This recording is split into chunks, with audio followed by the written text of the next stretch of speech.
আমরা আগের ক্লাসগুলোতে যে তারপরে হচ্ছে কথা বলবেন না কেউ। ইন্ট্রোডাকশনের পরে আমরা যে লিনিয়ার মেজারমেন্ট ছিল, লিনিয়ার মেজারমেন্ট, সেখানে চেইনিংয়ের কিছু ম্যাটেরিয়াল ছিল, সেই ম্যাটেরিয়াল সম্পর্কে আমরা পড়তেছিলাম।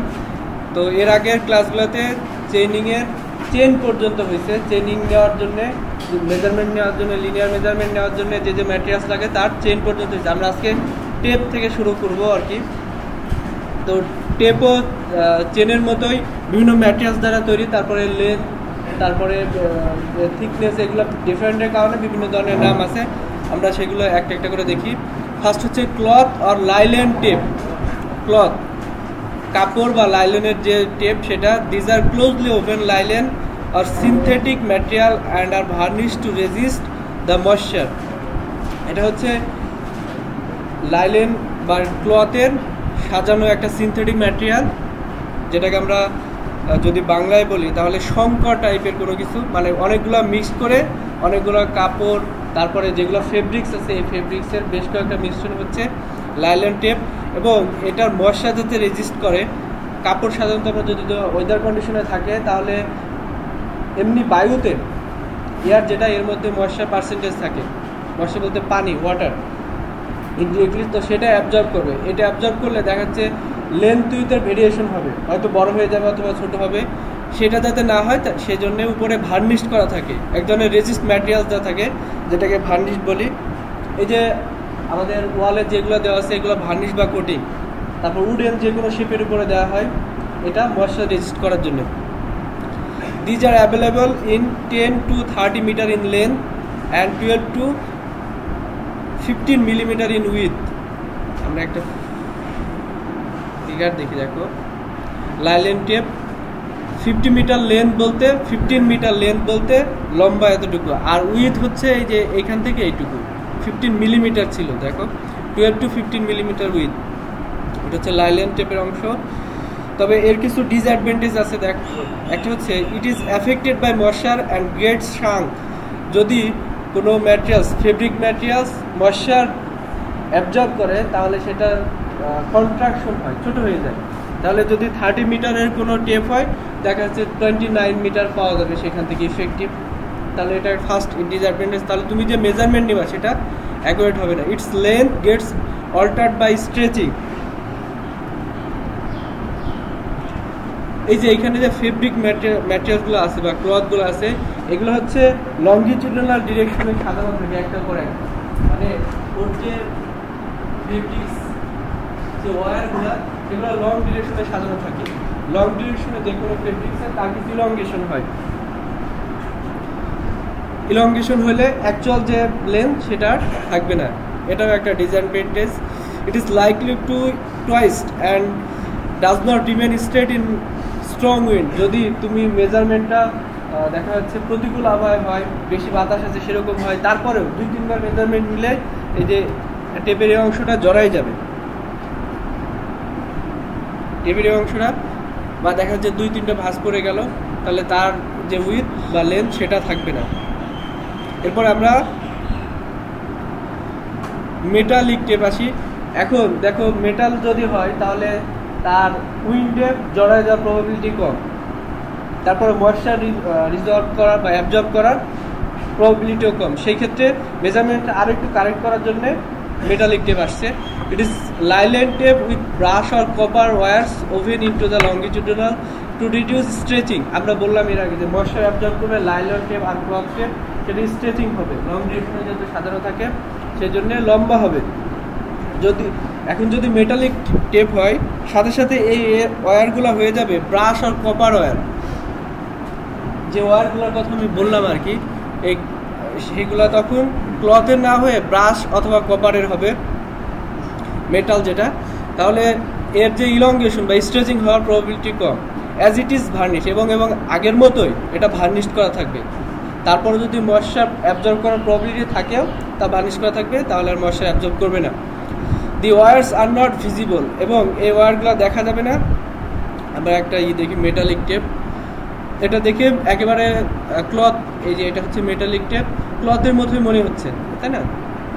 These are available in 20 to 30 meter length. It is accurate measurement device and is commonly used for measuring offset. এবং এটা অফসেট মেজারমেন্টের জন্য ইউজ করা হয়। অফসেট হচ্ছে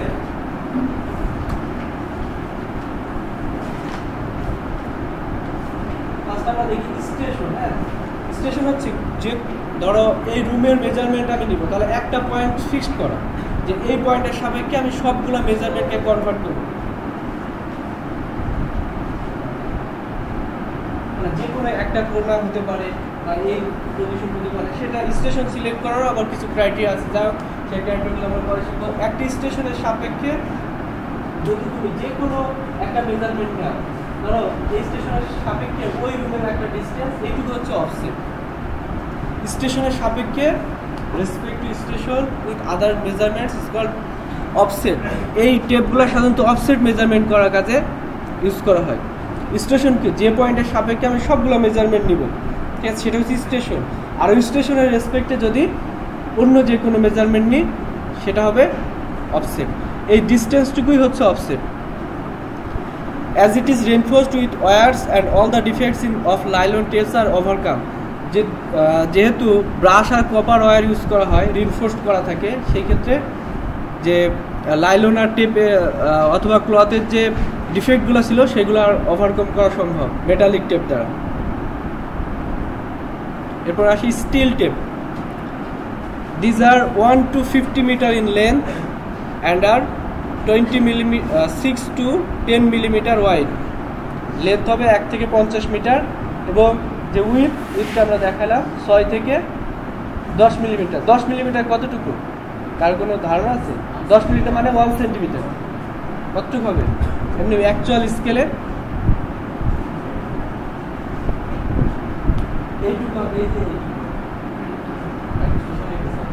টেপ আমরা দেখালাম না। At the end of the tape, দেখো, at the end of the tape a brush ring is attached. একেবারে টেপের শেষের দিকে ব্রাশ রিং থাকবে। এই অংশটা হচ্ছে ব্রাশ রিং, যে অংশগুলো the outer end of which is 0 point of the tape, এবং এই ব্রাশ যে এন্ড থাকবে এর শেষের মাথায় হচ্ছে 0 পয়েন্ট। যেরকম চেনের ক্ষেত্রে ছিল, চেনের ক্ষেত্রে যে অ্যাঙ্গেল থাকে সেই অ্যাঙ্গেলের আউটার এজ পর্যন্ত হচ্ছে টোটাল লেন্থ। তারপর আসি invert tape. This is made of an alloy of nickel 36% and steel having low coefficient of thermal expansion. দেখো, স্টিল টেপ পড়লাম, তারপর হচ্ছে মেটালিক টেপ। যদি হাই কোনো টেম্পারেচার যায় অথবা লো টেম্পারেচারে যায়, steel tape metallic tape low টেম্পারেচারে গেলে সেটা সিঙ্ক হবে, মানে কন্ট্রাকশন হবে, ছোট হয়ে যাবে। আর যদি হাই টেম্পারেচারে যায় তাহলে ইরোগেশন হবে। তারপর মেটাল টেপের নিজস্ব কিছু ওয়েট আছে, গ্র্যাভিটি ফোর্সের কারণে সেটা স্যাগ হবে, তাহলে অ্যাকচুয়াল মেজারমেন্ট পাবো না। সেই ক্ষেত্রে যদি আমরা নিকেল বা ইনভার্ট টেপ যেটা বলতেছি, নিকেল আর স্টিলের সংকর 36% নিকেল থাকবে এবং বাকি 54% থাকবে স্টিল। এরকম একটা সংকরের যদি ইনভার্ট টেপ তৈরি করি, যার থার্মাল এক্সপানশন হচ্ছে খুবই কম, 0.122 × 10⁻⁶ পার ডিগ্রি সেলসিয়াস। 1 ডিগ্রিতে এত ইউনিট পর্যন্ত এক্সপানশন হবে, খুবই কম। These are available length of 30, 50 and 100 meter and a width of 6 millimeter. যার লেন্থ হবে 30, 50 এবং 100 মিটার পর্যন্ত এবং উইথ হবে 6 মিলিমিটার। যে ইনভার্ট টেপ দেখো,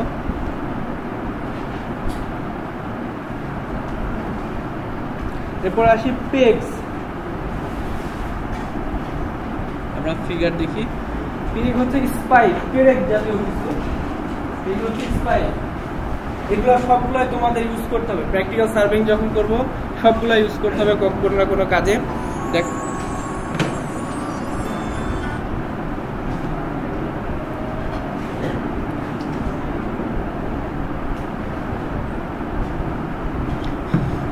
আচ্ছা, পেগ আসি।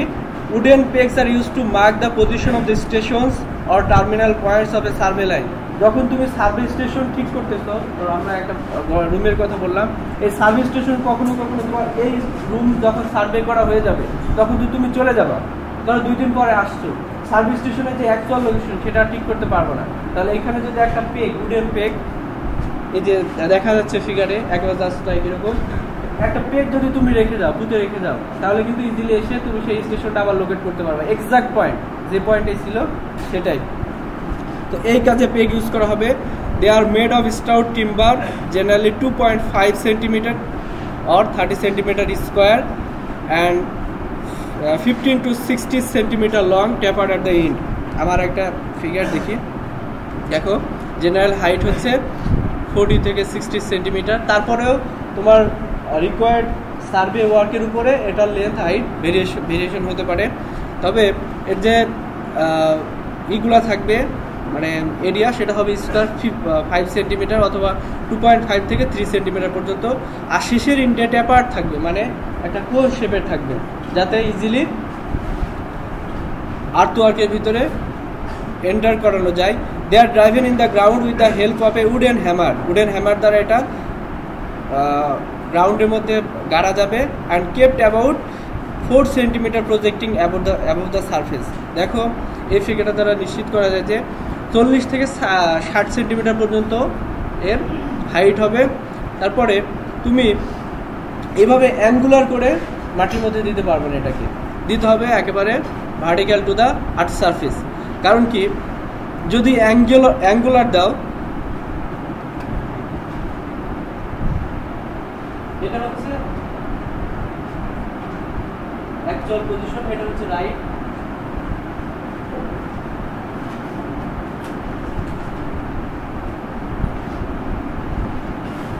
এরকম যদি হয়, তুমি যখন মেজারমেন্ট নিবা বা টেপ ধরবা স্টেশন থেকে, তাহলে এইখান থেকে টেপ ধরবা, এই ডিস্টেন্সটুকু রং আসবে, অতিরিক্ত আসবে। আবার যদি এই দিক থেকে মেজারমেন্ট নাও, তাহলে এই ডিস্টেন্সটুকু কম আসবে। এইভাবে যদি তুমি পেগ রাখার পরে মেজারমেন্ট নাও, তাহলে এই দিক থেকে ডিস্টেন্স যদি নাও, তাহলে এই ডিস্টেন্সটুকু বেশি আসবে তোমার মেজারমেন্টের সাথে, আর এই দিক থেকে দিলে একটু কম আসবে। তাহলে তোমাকে পেগ রাখতে হবে 90 degree angle to the earth surface. এরপর আসি অ্যারো আর chain pin.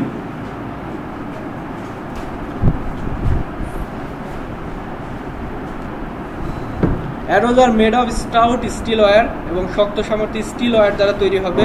And arrow is inserted into the ground after every chain length measured on the ground surface. তারপরে যদি বড় কোনো এরিয়া মেজারমেন্ট নিতে হয়, তাহলে প্রত্যেক চেইন লেন্থের পরে পরে একটা করে অ্যারো দিয়ে রাখা। একটা হচ্ছে যে তুমি যখন রিচেক করবা, তখন বুঝতে পারবা যে এই একটা অ্যারো থেকে আরেকটা অ্যারো আবার ভিজিবল, যেহেতু এরকম এই যে এই শেপের দেখতে পাচ্ছ এখানে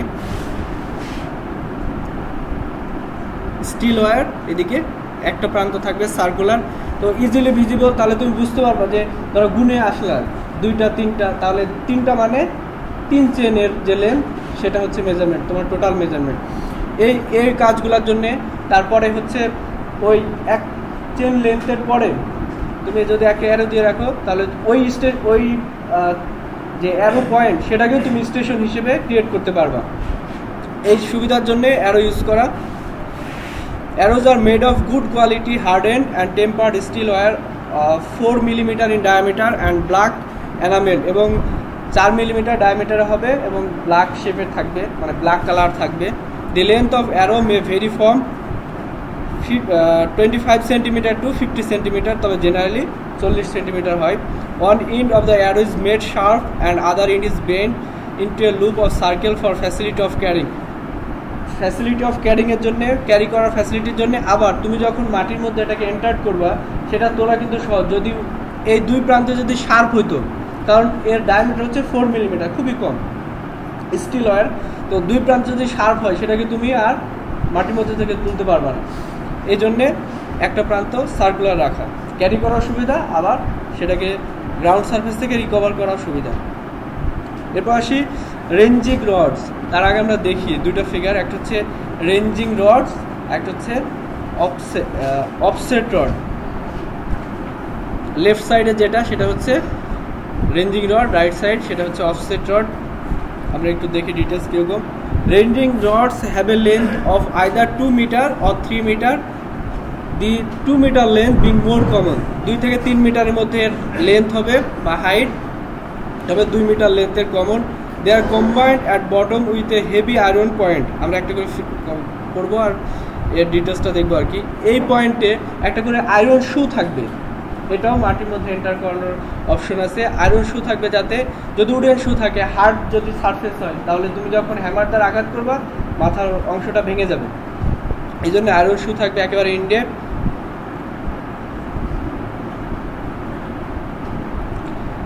They are combined at the bottom with a heavy iron point and are painted alternative bands of either black and white, মানে অল্টারনেটিভ ব্যান্ড থাকবে, ফিগারে দেখো একটার পর একটা অল্টারনেটিভ ব্যান্ড থাকবে। এটা যদি লাল হয় তাহলে এটা সাদা হবে, অথবা এটা যদি সাদা হয় তাহলে এটা কালো হবে, মানে অল্টারনেটিভ ব্যান্ডস। এবং প্রত্যেকটা ব্যান্ডের যে লেন্থ সেটা হবে 20 centimetre. And with the succession each band being 20 centimeter depth, so the occasion the rod can be used for rough measurement of short length. এই যে আমরা অফসেটগুলো নিচ্ছি, এগুলো তখন টেপটা ইউজ করে তুমি এই রেঞ্জিং রড বা অফসেট রড দ্বারাও নিতে পারবা। অফসেট, এই যে অফসেট মেজারমেন্ট নিলাম আমরা স্টেশন পয়েন্ট থেকে যে কোনো শর্ট ডিস্টেন্স, সেটা তুমি তখন রেঞ্জিং রড অথবা অফসেট রড ইউজ করেও নিতে পারবা। কারণ যদি তিনটা এই যে যায়, তিনটা কালার তুমি অতিক্রম করো তাহলে কত সেন্টিমিটার হবে? 60 সেন্টিমিটার।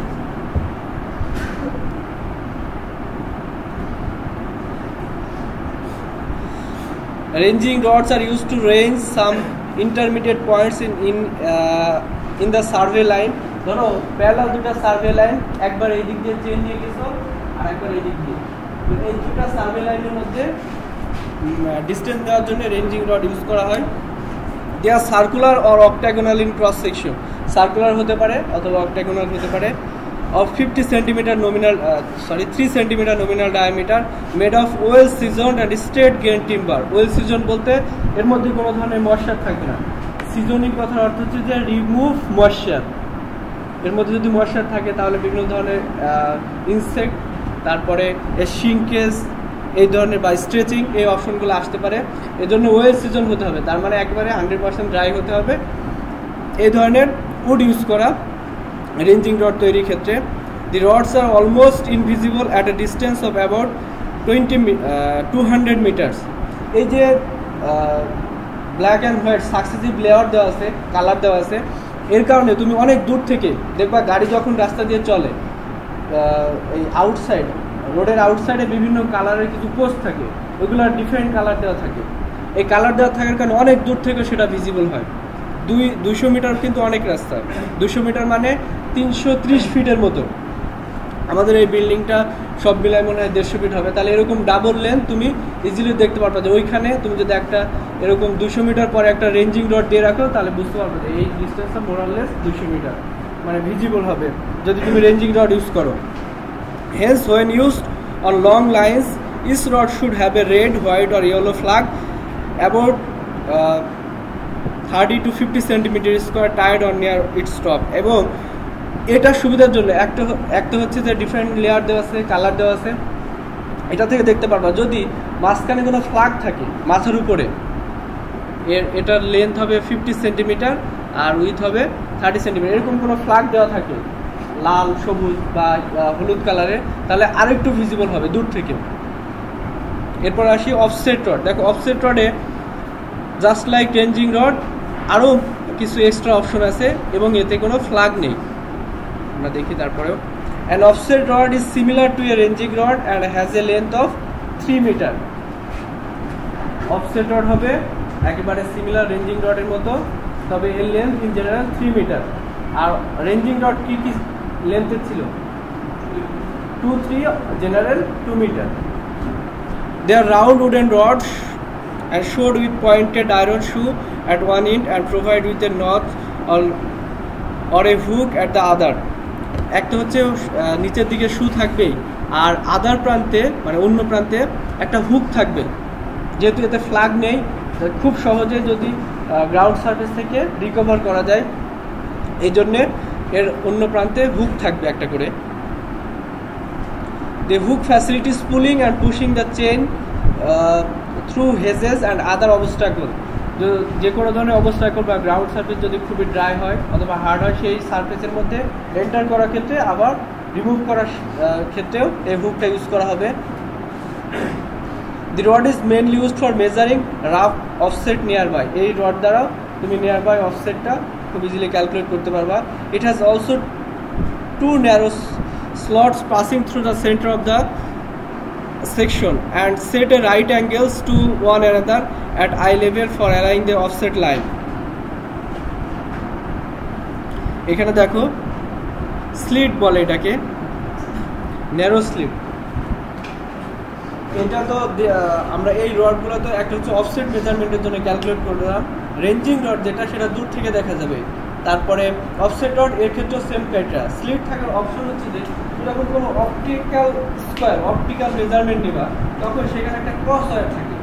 ক্রস ওয়্যার হচ্ছে এরকম একটা জিনিস, আর ক্যামেরা দ্বারা যখন ছবি তোলা হয় দেখো অনেক সময় সার্কুলার একটা অপশন থাকে, ওই জিনিসটা হচ্ছে ক্রস ওয়্যার। এই ক্ষেত্রে এরকম রাইট অ্যাঙ্গেল জাস্ট কোঅর্ডিনেশন যে সিস্টেম, এরকম একটা ক্রস ওয়্যার তুমি চোখের মধ্যে দেখতে পারবা।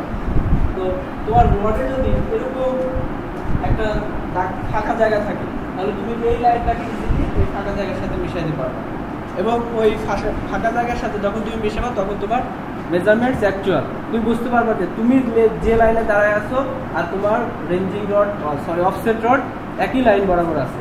এই অফসেট রডটাকে তুমি মুভ করতে পারবা। তোমরা যখন অপটিক্যাল স্কোয়ার দিয়ে বা থিওডোলাইট দিয়ে এরকম অপটিক্যাল মেজারমেন্ট নিবা তখন তোমার অপটিক্যাল যে ইনস্ট্রুমেন্ট সেটা ফিক্স থাকবে, আর অফসেট রড তোমার বন্ধু সামনে পিছনে বা লেফট রাইটে মুভ করাবে এবং ক্রসওয়্যারের সাথে মিলাবে, যখনই তুমি বুঝতে পারো তোমার মেজারমেন্টস অ্যাকচুয়াল। এটা হচ্ছে এই ন্যারো স্লিটের কাজ। এরপর আসি প্লাম্বিং বব বা প্লাম বব যেটাকে আমরা বলি। তোমরা ফিগার দেখি সবাই দেখছো এটা মনে হয়।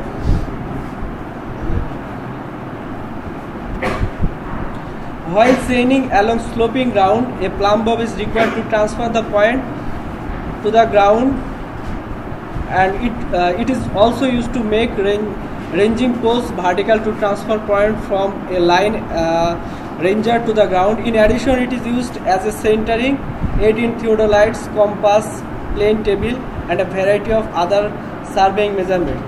Plumbing bob হচ্ছে যে ধরো সার্ভে স্টেশন তুমি নিচ্ছ, এটা যদি এখানে থিওডোলাইট ইনস্টল করো তো থিওডোলাইট আর্থ সারফেস থেকে কিছু ডিস্টেন্স থাকে, কিছু হাইট উপরে থাকে, যেরকম মোরাললেস 3 ফিট উপরে গ্রাউন্ড সারফেস থেকে।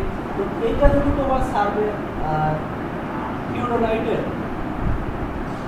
মেইন ফোকাসিং পয়েন্ট হয়, এইখান থেকে গ্রাউন্ড সারফেসের যে লোকেশন এটা তুমি কিভাবে ক্যালকুলেট করবে? এটা এখান থেকে যদি তুমি প্লাম বব ছেড়ে দাও তাহলে যে পয়েন্টে এসে আঘাত করবে সেটাই হবে তোমার স্টেশনের গ্রাউন্ড সারফেসের স্টেশন পয়েন্ট। এই যে এই কাজটা করার জন্য প্লাম বব ইউজ করা হয়। তারপর অ্যালাইনমেন্টের জন্য তুমি যে টানতেছো এই লাইনের সাথে প্যারালাল না, তাহলে যদি স্লোপিং গ্রাউন্ড হয় একজন এখানে দাঁড়ায় আছো একজন এখানে দাঁড়ায় আছো, এইভাবে চেঞ্জ করতেছে, দেখা যাচ্ছে স্যাক হয়ে গেছে। এইখানে কোনো একটা পয়েন্ট স্টেশন পয়েন্ট নিতে হবে, তাহলে এর উপর থেকে প্লাম বব ছেড়ে দিলে তুমি স্টেশন পয়েন্ট ইজিলি লোকেট করতে পারবে। তারপরে যখন তোমাকে হাউস সেটিং বলা হয়, আমরা হাউস সেটিং করি, তো দেখবা যে কেউ কখনো যদি বিল্ডিং ওয়ার্ক দেখে থাকো ফাইনাল ফাউন্ডেশন ফরমেশনের আগে কিছু লাইন টানা হয়, ঠিক আছে? তো লাইন টানার সময় তুমি লাইন যে ওয়্যারগুলো দেওয়া হয় আউটসাইড দ্য হাউস সেটিং, তো সেই ওয়্যারগুলো আউটসাইড থেকে যদি যে কোনো একটা পয়েন্ট লোকেট করতে চাও গ্রাউন্ড সারফেস, তাহলে সেই ওয়্যারটাকে নিচের দিকে ছেড়ে দিলে দেখো এরকম আর কি। এই যে পয়েন্টটা লোকেট করবা তুমি গ্রাউন্ড সারফেস থেকে উপরের নিচে, সেটা প্লাম বব গ্রাউন্ড সারফেস উপর থেকে ছেড়ে দিলে ইজিলি লোকেট করা যাবে।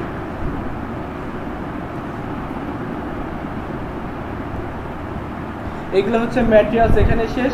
এখন এই মেজারমেন্টসগুলো আমরা কিভাবে নিব, তারপরে চেইনের কিছু ইরর আছে, তার জন্য ম্যাথমেটিক্যাল কারেকশন আছে, সেগুলো আমরা এরপরের লেকচারগুলোতে আসবো। আজকে দেখি এই যদি স্লোপিং গ্রাউন্ড হয় সেক্ষেত্রে আমরা মেজারমেন্টগুলো কিভাবে নিব চেইনিংয়ের জন্য। তারপর অপটিক্যাল, এরপরে আসবে অপটিক্যাল স্কোয়ার, তারপরে যে অপটিক্যাল মেজারমেন্টগুলো আছে শেষের দিকে আসবে photograph. Methods of training on sloping ground, first হচ্ছে direct method. This method is applied when the slope of the ground is very steep. যদি স্লোপ খুবই স্টিপ হয়, মানে রাউন্ড স্লোপিং হয়, সেক্ষেত্রে ডিরেক্ট মেথড ইউজ করা হয়। In this method the sloping ground is divided into number of horizontal or vertical strip. দেখো কীভাবে ভার্টিক্যাল স্ট্রিপ ভাগ করতেছি। তুমি দেখতেছো যে এই ফিগারটা একটু ভালো করে দেখো, এইখান থেকে বি পয়েন্ট থেকে P4 পয়েন্ট পর্যন্ত স্লোপটা মোর অর লেস সিমিলার, সেক্ষেত্রে এই স্ট্রিপে ভাগ করে নিবা তুমি, ঠিক আছে। The length of horizontal points are measured and added to get the horizontal distance between the points. এরপরে এইখান থেকে একটা রেঞ্জিং রড, এটা মনে করো রেঞ্জিং রড আর অফসেট রড, ঠিক আছে। এই রডের মাথা থেকে এই পয়েন্ট পর্যন্ত তুমি চেইনিং করে নিলা, তাহলে এই ডিস্টেন্সটুকু হবে বি থেকে P4 পর্যন্ত অ্যাকচুয়াল ডিস্টেন্স। বোঝা গেছে? ডিরেক্ট মেজারমেন্টস কীভাবে নিতে হবে যদি স্লোপিং গ্রাউন্ড হয়। পিছনের চোখে পানি দিয়ে আসো, যাও তুমি হ্যাঁ যাও ওয়াশরুমে যাও। ডিরেক্ট মেজারমেন্টসের ক্ষেত্রে যখন স্লোপিং গ্রাউন্ড হবে, মোর অর লেস সিমিলার যে অপশন পার্ট সেটুকু তুমি একটা স্ট্রিপে ভাগ করবা। একটা স্ট্রিপে ভাগ করার পরে একজন এখান থেকে রেঞ্জিং রড ধরে রাখবে, সেই রেঞ্জিং রডের মাথা থেকে সেই স্ট্রিপ পর্যন্ত চেন দ্বারা তুমি মেজারমেন্ট দাও, তাহলে এটা হবে বি থেকে P4 পর্যন্ত যে মেজারমেন্টস, তার হরিজন্টাল মেজারমেন্ট হবে P4 P5, এটুকু হচ্ছে actual measurements. Similar P3 P2, তারপরে P1A, এবার এটা হচ্ছে ডিরেক্ট মেজারমেন্টস।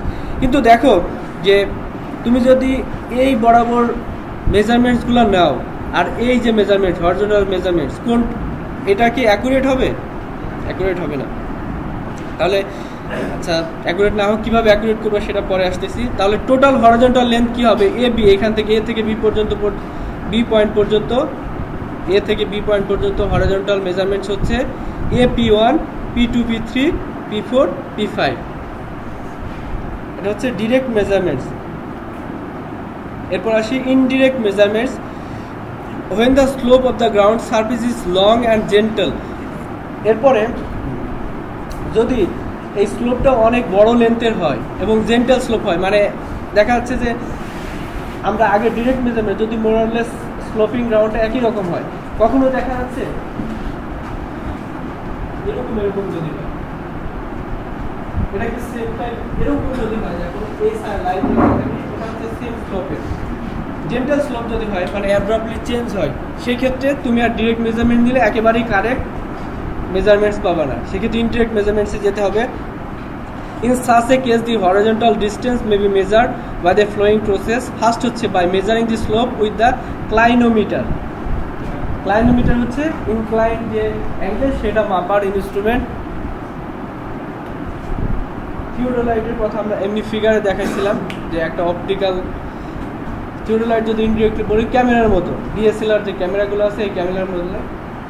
তো ফার্স্ট যেটা তোমাকে একটা বেস লাইন করতে হবে, ক্লাইনোমিটার দ্বারা যে অ্যাঙ্গেল মাপতে হবে। দেখো একটা ট্রায়াঙ্গেলের যদি অ্যাঙ্গেল আমি পাই আর একটা লেন্থ বা একটা আর্ম যদি জানতে পারি, তাহলে যে কোনো অপর দুইটা আর্ম কিন্তু ক্যালকুলেট করা সম্ভব ইনডিরেক্টলি, সম্ভব কিনা? তো ফার্স্ট এই অ্যাঙ্গেলটা কীভাবে মাপবো? ক্লাইনোমিটারের সাহায্যে। ফার্স্ট তোমাকে একটা বেস লাইন ধরতে হবে, তার একটা বেস লাইন আমি ধরলাম, এই বেস লাইনের সাথে তার অ্যাঙ্গুলার মেজারমেন্ট নিতে হবে। এইভাবে তুমি ইনস্টল করলাম ক্লাইনোমিটারটা, এটা হলো 0 ডিগ্রি, এর মধ্যে কোনো অ্যাঙ্গেল নাই, একটা বেস লাইন ধরলাম। তারপরে ইনক্লাইন সারফেসের উপর যখনই তুমি ক্লাইনোমিটার রাখবা, তাহলে এই যে স্টিপিং এর সাথে যে অ্যাঙ্গেলটা, এটা অটোমেটিক সেখানে শো করবে যদি ডিজিটাল হয়। আর যদি ডায়াল গেজ হয়, ডায়াল টাইপের এরকম যদি অপশন থাকে, এটা হবে 0, তারপরে এটুকু শো করবে, এটা দেখা যাচ্ছে 30 ডিগ্রি। তো এই অ্যাঙ্গুলার মেজারমেন্টটা হচ্ছে ক্লাইনোমিটারের সাহায্যে। তারপরে এইটুকু যদি তুমি চেনের সাহায্যে নাও, PQ পয়েন্ট দুইটা যদি তুমি চেইনিং করো, তাহলে ইজিলি এটা হচ্ছে P1Q, এই ডিস্টেন্সটা ইনডিরেক্টলি ক্যালকুলেট করতে পারবা, কারণ এটা হচ্ছে রাইট অ্যাঙ্গেলটা ট্রায়াঙ্গেল, সমকোণী ত্রিভুজ। পারবা না ক্যালকুলেট করতে? পারবা আর কি, কীভাবে পারবা সেটা দেখাবো আর কি। সেকেন্ড হচ্ছে বাই অ্যাপ্লাইং হাইপোথেটিক্যাল অ্যালাউন্স। এটাতে কিছু মেথড হচ্ছে এই যে চেইনিং এর যে ঝামেলা, তারপরে স্লোপিং যদি চেঞ্জ হয় মানে অ্যাপ্রক্সিমেট চেঞ্জ হয় সেক্ষেত্রে ডিরেক্ট মেজারমেন্ট দিব। কারণ আগে ডিরেক্ট যে মেজারমেন্ট দেখা স্লোপ মোরালে সিমিলার হতে হবে, একই ধরনের স্লোপ হতে হবে। তো স্লোপটা যদি চেঞ্জ হয় সেই ক্ষেত্রে প্রত্যেক স্লোপে গিয়ে কি তুমি ডিসটেন্স মেজার করবে, এরকম না। প্রত্যেক স্লোপের ডিসটেন্সটা মেজার করে তাদের মধ্যে যে রিলেটিভ অ্যাঙ্গেল সেটাকে ইনডিরেক্টলি ক্লাইনোমিটার দ্বারা মেজার করা, তারপরে চেইনিং করা। চেইনিং করলেও যে ইররগুলো থাকবে তুমি ইনডিরেক্ট মেজারমেন্টসে এইখানে তুমি এই যে এইগুলো যদি চেইনিং করো কিছু ইরর থাকবে তোমার অ্যাকচুয়াল ফিল্ডের সাথে, কিন্তু তুমি যখন স্কেচিং করবা, স্কেচিং করে খাতায় ড্র করবা এরকম দেখো এই রিলেটিভ অ্যাঙ্গেল তুমি ক্লাইনোমিটারের সাহায্যে পাবা, তার মানে এটা নোন।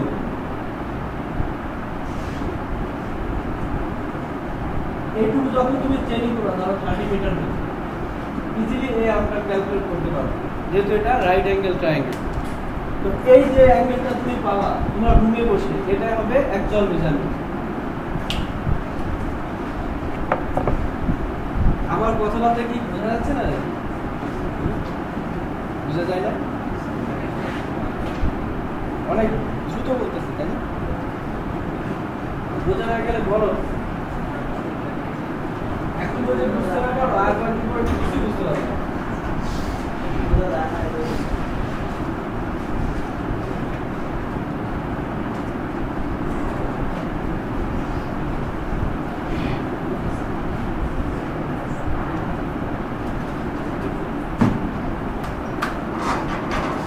সেকেন্ড দেখি, by measuring by applying high potential alliance দেখালাম যে যদি জেন্টল স্লোপ হয়, আবার আমরা আঁকি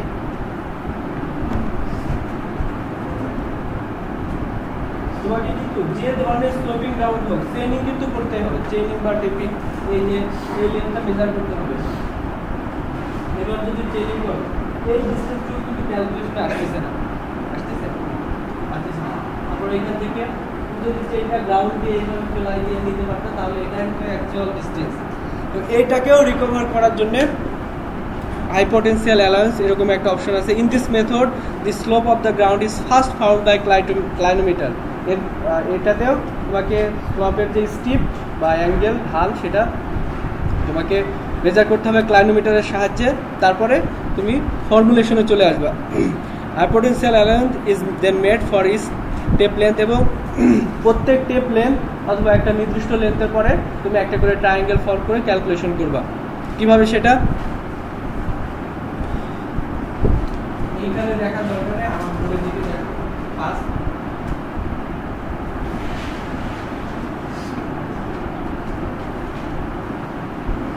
এইটুকু তুমি এই এরকম সারফেসে মেজারমেন্ট নিচ্ছো, ধরো 100 মিটার, এখান থেকে এই পর্যন্ত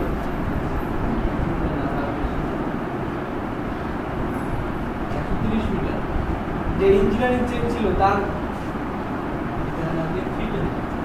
ইঞ্জিনিয়ারিং চেনের লেন্থ ছিল কত? 100 ফিট। 100 ফিট ছিল না?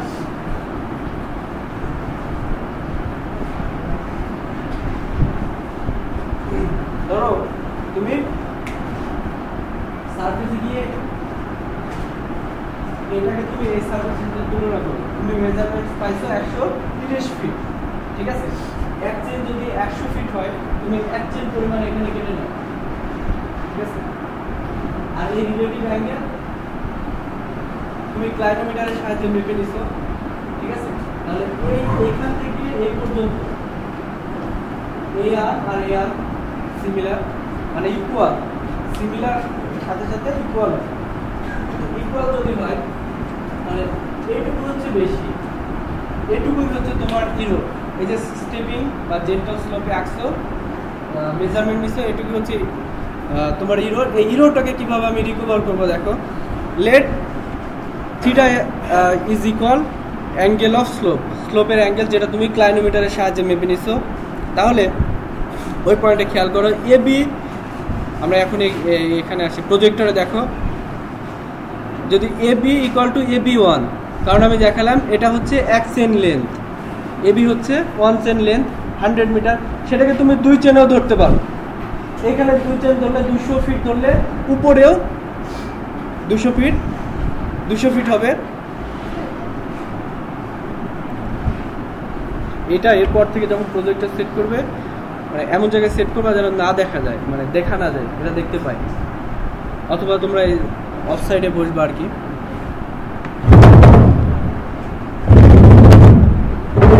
দেখা যাচ্ছে এবার?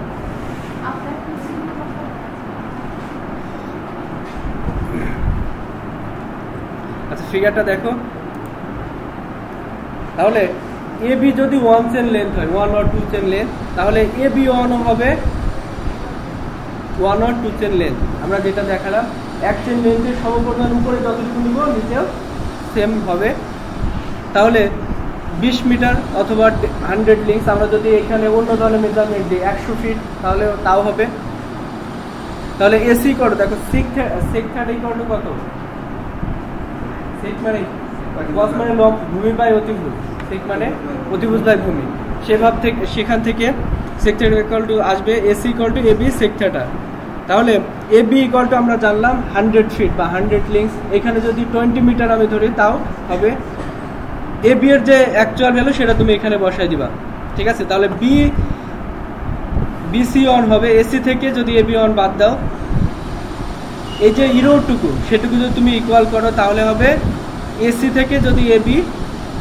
থেকে এবি অন বাদ দাও, এই টোটাল লেন্থ থেকে এসি থেকে যদি এবি অন বাদ দাও তাহলে বি ওয়ান সি এটুকু পাবো। দেখো AC minus AB one, AC equal to আমরা আগে ক্যালকুলেট করছি 100 সেক থেটা, আর এবি ওয়ান হচ্ছে অ্যাকচুয়াল মেজারমেন্টস, তুমি যতটুকু মেজার করলা। তাহলে এইটুকু হচ্ছে error. The amount 100 sec theta minus 1 is said to be the hypotensial allowance. এই ইরোটুকু তুমি hypotensial allowance বলবা। While chaining along the sloping, one chain should be actually located at B1, but the arrow should be placed at C after the making hypotensial allowance. The next chain's length will be started from C.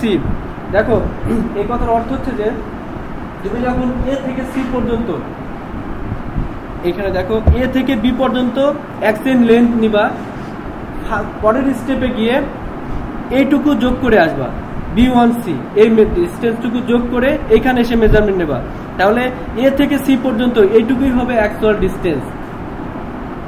তুমি measurement নিবা chaining করে এ থেকে B1 পর্যন্ত, এ B1, কিন্তু পরের chain যখন শুরু করবা তখন শুরু করতে হবে তোমাকে সি পয়েন্টে গিয়ে। এখন B1 থেকে B1C এইটুকু প্রথম চেনের সাথে যোগ করে আসতে হবে, সিমিলার কেসে সেকেন্ড, তারপরে থার্ড, এইভাবে যাবে। তার মানে তুমি যখন স্লোপিং রাউন্ডে নিবা হাইপোটেনশিয়াল অ্যালাউন্স একটা সার্টেন অ্যামাউন্ট তোমাকে যোগ করে পরের স্টেপিং করতে হবে, সেটা হবে দ্বিতীয় চেন, তারপরে তৃতীয় বা চতুর্থ। বোঝা গেছে? The same principle is followed until the end of the line is as this. তুমি একেবারে স্টেশন পয়েন্ট পর্যন্ত না, স্টেশন পয়েন্টে না যাওয়া পর্যন্ত এইভাবে মেজারমেন্টগুলো নিবা। পরেরটা খুবই সহজ। By knowing the difference of level, লেভেলের ডিফারেন্স জেনে তুমি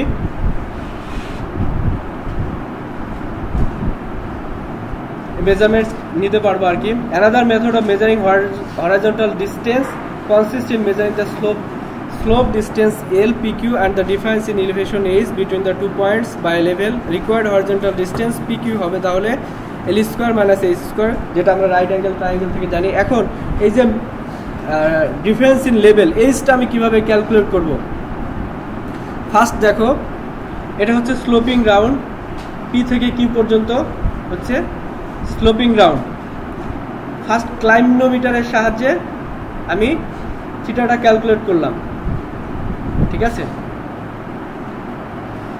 এরপরে অফসেট বলে একটা ইনস্ট্রুমেন্ট আছে, অফসেট এরকম, that's like a ranging rod. Ranging rod তো সার্কুলার হতে পারে অথবা অক্টাগোনাল হতে পারে। অফসেট হচ্ছে একটা উডেন শিট টাইপের, 10 সেন্টিমিটার চওড়া, ঠিক আছে? এবং এখানে স্কেলিং করা থাকবে 0, 10, 20 ফিটে থাকতে পারে, তারপরে সেন্টিমিটারে থাকতে পারে। 30 এবং 50 এরকম একটা অফসেট রড। তো ফার্স্ট কিউ পয়েন্টে যে জিনিসটা তোমাকে করতে হবে, আমাদের ইনডিরেক্টলি ক্যালকুলেট করতে হবে এইচ ডিস্টেন্সটুকু, ঠিক আছে। আর এল কীভাবে পাবো, এল চেইনিং করে পেয়ে যাব। তো এখান থেকে এই হাইটটা দেখো, এই হাইট ক্যালকুলেট করতে গেলে তুমি কি মাটির মধ্যে গিয়ে হাইট ক্যালকুলেট করবা, সেক্ষেত্রে অপটিক্যাল স্কোয়ার ইউজ করতে হবে। ফার্স্ট আমাকে চেষ্টা করতে হবে যে কিউ পয়েন্টে আমি ক্লাইনোমিটার দ্বারা রিলেটিভ অ্যাঙ্গেল বা স্লোপ কতটুকু সেটুকু মেজার করলাম। তারপরে পি থেকে কিউ পর্যন্ত ডিস্টেন্সটুকু আমি চেইনিং করে নিলাম। এরপরে এর মধ্যে রিলেটিভ যে হাইট সেটা মেজার করব। ফার্স্ট কিউ পয়েন্টে আমি এরকম একটা অফসেট নিয়ে নিলাম, অফসেট সেট করলাম। এরপরে অপটিক্যাল স্কোয়ার দ্বারা ফোকাসিং করলাম। ধরো ইনিশিয়াল যে হাইট হবে সেটা হলো 10 ফিট, ঠিক আছে, কিউ পয়েন্টে। আচ্ছা, এরপরে ওই অফসেটটাকেই তুমি হচ্ছে পি পয়েন্টে গিয়ে সেট করলাম, ঠিক আছে। কিউ পয়েন্টে গিয়ে সেট করলে এই পয়েন্টে তোমার অপটিক্যাল স্কোয়ার থাকবে। এই পয়েন্টে ফোকাসিং করতেছো, কিউ পয়েন্টে গেলে এর হাইট আরো কিছু কমে যাবে। ধরো এখানে 2 ফিট হাইট কমে যাবে না। ধরো এইখান থেকে তুমি দেখতেছো, বোঝাতে পারতেছি না মনে হয়, বুঝতে পারতেছি না।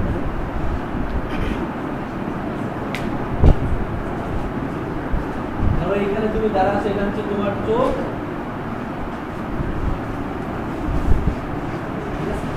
এটা হচ্ছে অফসেট, ঠিক আছে। ফার্স্ট ফোকাসিং করলাম, এটা হচ্ছে 10 ফিট, এইখানে দাঁড় করার আগে এটা হচ্ছে পি পয়েন্ট, ঠিক আছে। এখন এই যে লাইন অফ কলিমেশন বলে এটাকে, মানে চোখের দেখার যে লাইন, এটা হচ্ছে লাইন অফ কলিমেশন। এটাকে তুমি এইখানে ফোকাসিং করলে হলো 10 ফিট। এখন এটাকে শিফট করে এখানে নিয়ে যাও, এই লাইন অফ কলিমেশনকে নিচের দিকে আঘাত করবে, কারণ কিছুটা রিলেটিভলি উপরের হাইটে তুমি চলে গেছো। এই line of collimation same, station point তোমার সেম থাকবে, ঠিক আছে। এই উপরের দিকে গেলে হাইট কিছুটা কমে যাবে না এর সাপেক্ষে। আবার যদি এরকম হইতো যে এখানে তারা এরকম গ্রাম, এখান থেকে তুমি ফোকাস করতেছো, এখানে দিলে ধরো 10 ফিট আসলো, তাহলে এখানে আসলে দেখো অনেক বেশি হাইট আসবে, তাই না। এই যে হাইট ডিফারেন্স, এইটুকুই হচ্ছে এইচ, এই হাইট ডিফারেন্সটুকুই হচ্ছে এইচ। তাহলে এই ফর্মুলাতে বসাই যে তুমি পিকিউ এর যে অ্যাকচুয়াল ডিস্টেন্স সেটুকু ক্যালকুলেট করতে পারবা। তবে বলে রাখি, এই যে ফোকাসিং যে ইনস্ট্রুমেন্ট, এইখান থেকে মিনিমাম ফুল বডি লেভেল যদি টাওয়ার থাকে, ওর উপরের দিকে যে কোনো ধরনের বোর্ড থাকলে ওইটাও স্পষ্ট দেখা যাবে এরকম হাইট। এবং এক ইনস্ট্রুমেন্ট দাম 50 মানে 1 কোটি টাকার কাছাকাছি, ছোট্ট একটা বক্সের। হ্যাঁ, এখন পিকিউ তো পিকিউ ডিস্টেন্সের অ্যাকচুয়াল মেজারমেন্ট যতটুকু আসবে, প্রথমে হচ্ছে তুমি তো ফিল্ডে গিয়ে স্কেচিং করে মেজারমেন্ট নিয়ে আসলা, পরে এই ক্যালকুলেশনটুকুই হবে তোমার অ্যাকচুয়াল মেজারমেন্ট। আচ্ছা, যে জিনিস বলছিলাম যে এই যে ফোকাসিং যে ইনস্ট্রুমেন্টগুলো আছে থিওডোলাইট, এর দাম প্রায় 1 কোটি টাকার কাছাকাছি। যদি কখনো কেউ ভেঙে ফেলে তাহলে পার স্টুডেন্ট 4-5 লাখ টাকা জরিমানা দিতে হবে তোমাকে, ঠিক আছে। এখান থেকে তুমি একটা টাওয়ারের হাইট যদি ক্যালকুলেট করতে চাও, তাহলে সবগুলো বোল্ড দেখতে পারবে এখানে স্পষ্ট একেবারে। আচ্ছা, তোমাদের একটা অ্যাসাইনমেন্ট ছিল, রিকগনাইজেন্স সার্ভে করছো মনে হয়। একজন দাঁড়ায় বলো যে রিকগনাইজেন্স সার্ভে কি। ভয় পাওয়ার কিছু নেই।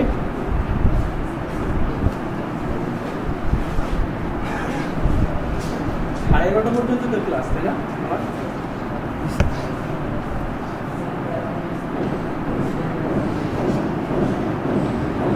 বলতে পারবে না কেউ? লিখতো না? কমল সেন ভাই, আপনি দাঁড়ান, করেন। রিকগনাইজেন্স সার্ভে বলতে কি বুঝছেন সেটা বলেন। উপরে কোন সাইড ক্লাস?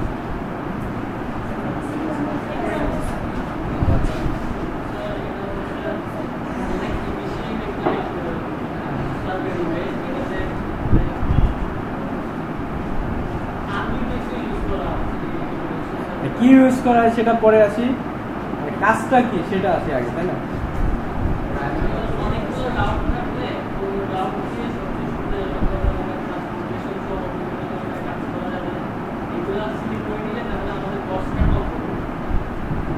আর কেউ বলতে পারবেন?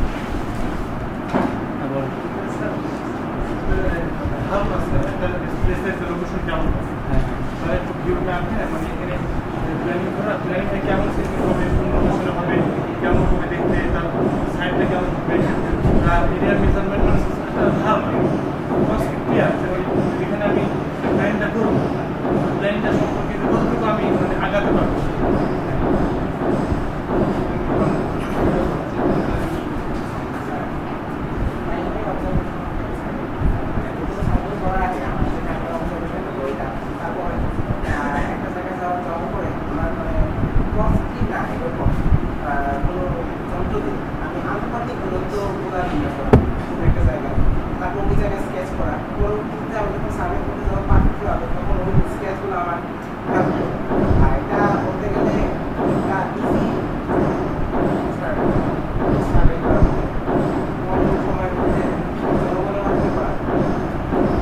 ঠিক আছে, আমরা আগের দিনে দেখবো আর কি কোন সার্ভে কি, তারপর যতটুকু পড়ছো ভালো, খুশি খুবই।